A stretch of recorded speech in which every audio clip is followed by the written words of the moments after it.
नमस्कार। Online class में आप सभी का स्वागत है। आज हम कक्षा 9वीं के विज्ञान विषय की, जिसका नाम है क्या हमारे आसपास के पदार्थ हैं, के पार्ट 4 का अध्ययन करेंगे। इससे पहले अपन ने पृथक्करण की विधियों के बारे में पढ़ा था, जिसके अंदर अपन ने 2 अघुलनशील द्रवों का क्रिस्टलीकरण, ऊर्ध्वपातन विधि आदि विधियों का अपन ने अध्ययन किया था। इसके बाद में कुछ विधियां रह गई थी, उसके बारे में आज अपन अध्ययन करेंगे। पहली विधि है आसवन विधि। आसवन विधि के अंतर्गत अपन ऐसे 2 द्रवों का पृथक्करण करते हैं जो घुलनशील द्रव हों, अर्थात जल और एसीटोन। ऐसे विलयन हैं जिनको मिलाने पर उसमें अपन ये अंतर नहीं लगा सकते कि इसमें जल और एसीटोन मिले हुए। ऐसे 2 विलयनों का, 2 मिश्रणों का पृथक्करण करते हैं। पृथक्करण करने के लिए अपन क्या करते हैं, इन्हें 2 द्रवों के मध्य तापक्रम या कहें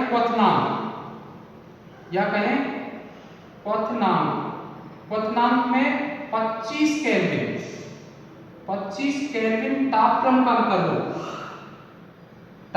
का अंतर हो, उन द्रवों का आसवन विधि के द्वारा पृथक्करण किया जाता है। इस विधि में करते क्या है, एक आसवन फ्लास्क होता है।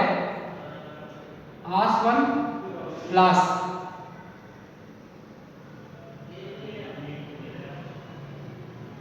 फ्लास्क होता है तथा इसमें जैसे एसीटोन और जल का मिश्रण ले लिया जाता है। इसको क्या करते हैं, किसी वर्णक से गर्म करते हैं। गर्म करते तो अपन जानते हैं इनके तापक्रम में अंतर है, अर्थात जल है, इसका क्वथनांक होता है अधिक और एसीटोन का क्वथनांक होता है कम। ऐसी स्थिति में एसीटोन की वाष्प पहले बनेगी, वो वाष्प ऊपर जाएगी, ऊपर जाकर इस निकास नलिका के द्वारा किसी जार में आएगी। जब ये निकास नलिका के द्वारा किसी जार में आती है तो इसके साथ में एक शीतलन नलिका लगी रहती है। इस नलिका के द्वारा इसको शीतलित किया जाता है, जिसके कारण ये द्रव इसमें संघनित होकर बूंद बूंद के रूप में एकत्रित होता रहता है। इस प्रकार से 2 घुलनशील द्रवों का पृथक्करण किया जाता है। इसी के साथ साथ एक संबंधित एक विधि और है, जिसका नाम है प्रभाजी आसवन विधि। इस प्रभाजी आसवन विधि के अंदर क्या करते हैं, 2 या 2 से अधिक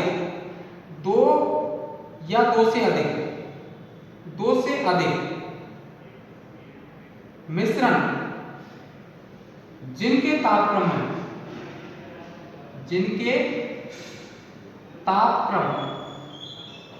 में 25 डिग्री सेंटीग्रेड से कम का अंतर होता है, उनका पृथक्करण किया जाता है। जैसे वायु के अंदर बहुत सारी गैसों का मिश्रण होता है। यदि मान लो वायु के अंदर ऑक्सीजन है, आर्गन है, नाइट्रोजन है, इनके तापक्रम की बात करें तो इसका तापक्रम होता है 183 डिग्री सेंटीग्रेड माइनस में, और आर्गन की करें तो इसका होता है -186 डिग्री सेंटीग्रेड। नाइट्रोजन की बात करें तो इसका होता है -196 डिग्री सेंटीग्रेड तापक्रम। अर्थात इतना कम तापक्रम के अंतर को अपन आसवन विधि के द्वारा पृथक्करण नहीं करते। तो इसका जो पृथक्करण किया जाता है उसको प्रभाजी आसवन के द्वारा पृथक्करण किया जाता है। प्रभाजी आसवन के द्वारा पृथक्करण करते हैं, उसमें प्रभाजी स्तंभ होते हैं, जिनको प्रभाजी स्तंभ कहते हैं। इसके अंदर क्या है, इनके तापक्रम में कम अंतर है। इनको गर्म करते हैं तो जिसका क्वथनांक कम होगा, पहले वाष्प बनेगी, पहले संघनित होगा, वो एक प्रभाजी स्तंभ में एकत्रित होगा। दूसरा उसका तापक्रम अधिक है, वो कुछ समय बाद वाष्प बनेगी, उसको दूसरे प्रभाजी स्तंभ में ले लेंगे। इसी प्रकार से तीसरी कोई वो है तो उसको तीसरे फ्लास्क में ले लेते हैं। इस प्रकार से अपन उनका पृथक्करण करते हैं, इसका उपयोग करते हैं। आपने देखा होगा क्रूड ऑयल, क्रूड ऑयल, इस ऑयल से जो पेट्रोल, डीजल, केरोसिन आदि निकाला जाता है वो इस प्रवाजी स्तंभ के द्वारा ही उनका शोधन किया जाता है। इसी के अंदर अगर गैसों के मिश्रण को पृथक्करण करें तो उसके लिए अपन को क्या करना पड़ेगा, अपन जानते हैं एक अपन के टॉपिक आता है जिसके अंदर अपन बात करते हैं उच्च दाब तथा निम्न ताप पर प्रशीतलन करके और उसका पृथक्करण किया जाता है। वायु, वायु के अंदर क्या करेंगे, दाब बढ़ा देते हैं, दाब में वृद्धि करें तथा ताप कम करके अपन इसको क्या कर लेते हैं, द्रवित अवस्था में लेते हैं, द्रवित वायु बना देते हैं। ये द्रवित अवस्था में जब वायु आ जाती है तो इनको फिर क्या करते हैं, प्रवाजी आसवन विधि द्वारा क्या किया जाता है, इसका पृथक्करण किया जाता है।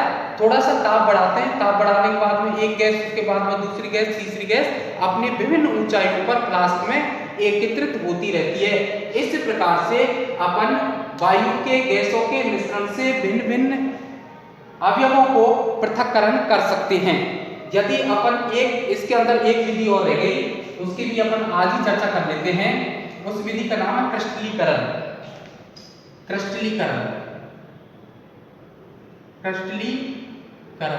क्रिस्टलीकरण कहते हैं कि आपने देखा होगा चीनी होती है, नमक होता है, फिटकरी,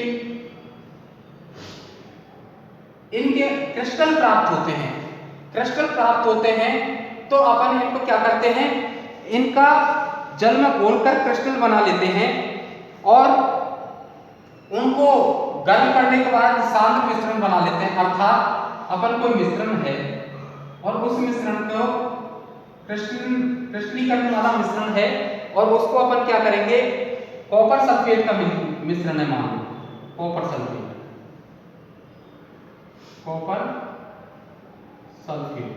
इस कॉपर सल्फेट के विलयन में जल डाला और इस जल डालने के बाद में अपन ने क्या किया, इसको सांद्र विलयन बना लिया, सांद्र विलयन। अब सांद्र विलयन बन गया तो इसको दूसरे पात्र में ले लेंगे और दूसरे पात्र में लेकर कुछ समय के लिए इसको रख देंगे तो अपन देखेंगे कि इसके क्रिस्टल प्राप्त होते हैं, अपन को क्रिस्टल प्राप्त होते हैं तथा अशुद्धियां इस पात्र में रह जाती हैं। इस प्रकार से अपन क्रिस्टलीकरण करते हैं।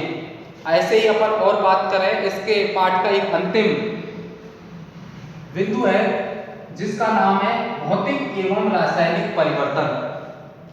पृथक्करण की विधियां नहीं है,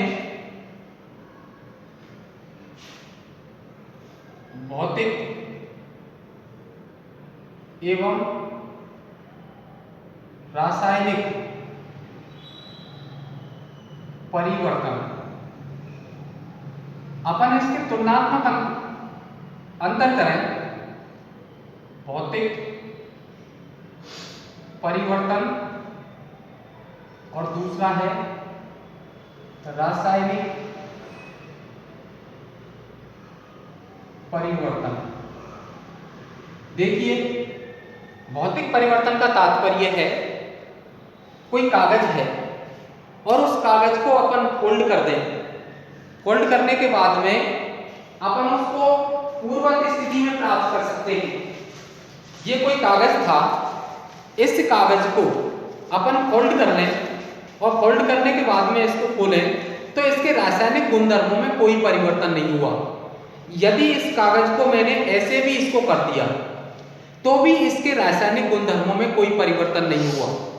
यदि इस कागज को मैं जला दूं तो इसकी राख बनती है और इसके रासायनिक गुणधर्मों में परिवर्तन हो जाता है। ऐसे परिवर्तन जब रासायनिक गुणधर्म परिवर्तित होते हों उसको तो कहते हैं रासायनिक परिवर्तन, और रासायनिक गुणधर्मों में कोई परिवर्तन नहीं हो तो उसको भौतिक परिवर्तन कहते हैं। अर्थात अपन पहला गुण लिखें रासायनिक रासायनिक गुणधर्मों में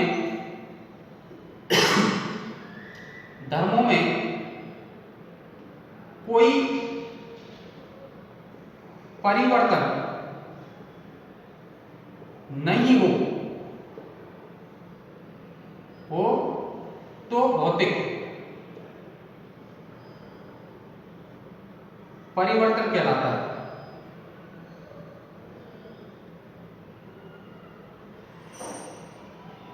यदि रासायनिक गुणधर्म बदले तो रासायनिक परिवर्तन कहलाता है।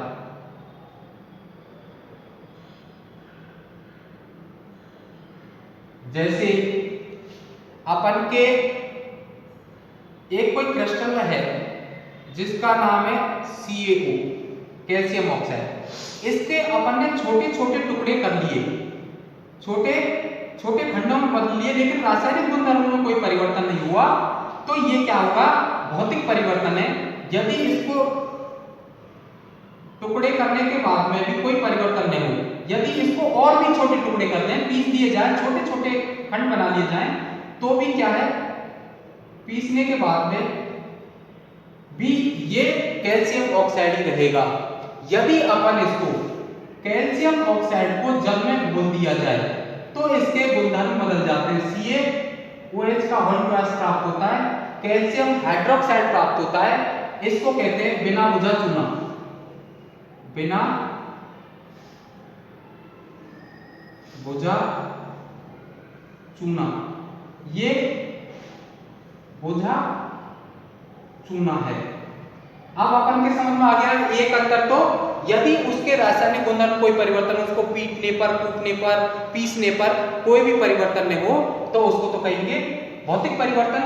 जबकि उसको उसके रासायनिक गुणधर्मों में परिवर्तन होता है तो वो रासायनिक परिवर्तन कहलाता है। दूसरा अंतर है, यह है उत्क्रमणीय। उत्क्रमणीय परिवर्तन है। यह